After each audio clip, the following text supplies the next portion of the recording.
ஒவ்வொரு குடும்பத்திலயும் ஒரு நல்ல பிள்ளை ஒண்ணு இருக்கும். அது எல்லாத்துக்கும் எல்லாத்தையும் கொடுத்துரும். அது கொடுக்கலனாலும் சுத்தி இருக்கிற எல்லாரும் கொடுக்க வச்சிருவாங்க. அண்ணன், தம்பி, அக்கா, தங்கச்சி, மாமா, மச்சான் எல்லாருமே நல்லா இருக்கும்னு நினைக்கும். அது எல்லாரும் நல்லா இருக்கும்னு நினைக்கிற அந்த ஒரு ஜீவன் மட்டும் அப்போதைக்கு நல்லாவே வாழாது. அதுகிட்ட எடுத்துக்கிட்ட யாரும் அதுக்கு திருப்பி செய்யவே மாட்டாங்க. ஆனா அதுவும் அதை பத்தி எதுவும் எதிர்பார்க்காது. கண்டிப்பா கஷ்டம்தான் படும்.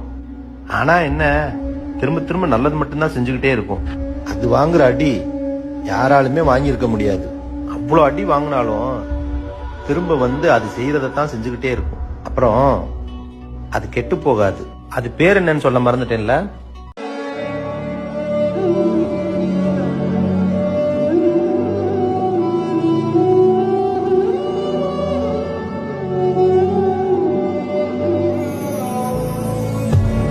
ஒரு தடவை அவன் யாரையாவது தன்னோடவங்கன்னு நினைச்சிட்டான்னா அவங்க விஷயத்துல தன்னோட சுயநலம், அகம்பாவம், பொறாமை, வெறுப்பு இத எதையுமே அவன் மனசுல வச்சுக்க மாட்டான்.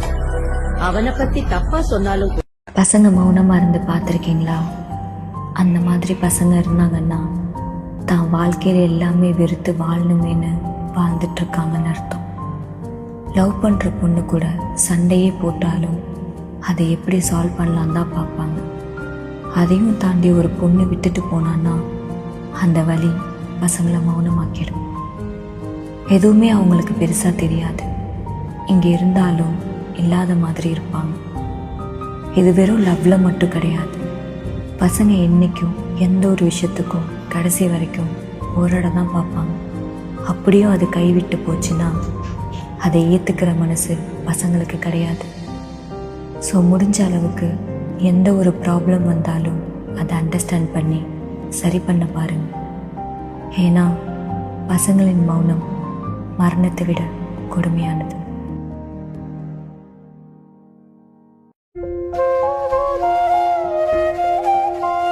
நல்லா இருக்கணும், யாருக்கும் எந்த கஷ்டம் படக்கூடாது, என்னைக்கும் அந்த மனசுக்கு எந்த குறையும் வராது. உன்னால என்ன ஒண்ணுமே பண்ண முடியாது. ஏன் தெரியுமா? எனக்குள்ள அவ்வளோ வலி இருக்கு. தனிமையோட வலி, பசியோட வலி, பிச்சை எடுத்த வலி, இருட்டோட வலி, பெத்த அம்மா அம்மோன்னு விட்டுட்டு போன வலி.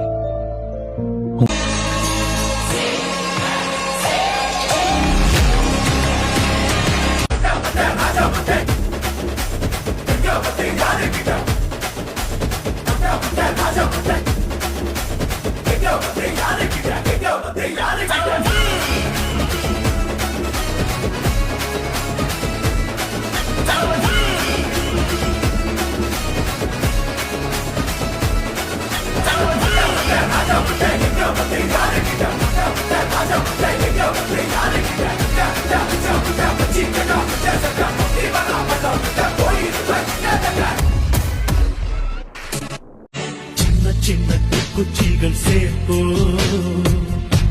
தீ வளர்த்து பார்ப்போ, விடியல் வரும் முன்னே இருள் எதிர்த்து கொள்வோ. இனிமேல அமைதியா இருந்தோம்னு இங்கே சில சில்லற சவுண்ட் எல்லாம் ஜாஸ்தி ஆகி போயிருந்தா. வச்ச கூறி தப்பாது, இந்த புலி தோக்காது, எதை கண்டு அஞ்சாது, எதிரிய விடாது, போட்டியும் நாம் போடவா, நாட்டியம் கூட ஆட. எனக்கு இன்னொரு பிறப்பு கொடு. அந்த பிறப்பு எப்படி இருக்கணும்னா உன்னையே வணங்குற பிறப்பாக இருக்கலாம். ஒரு நாளும் உன்னை மறவாத இனிதான வரம் வேண்டும்.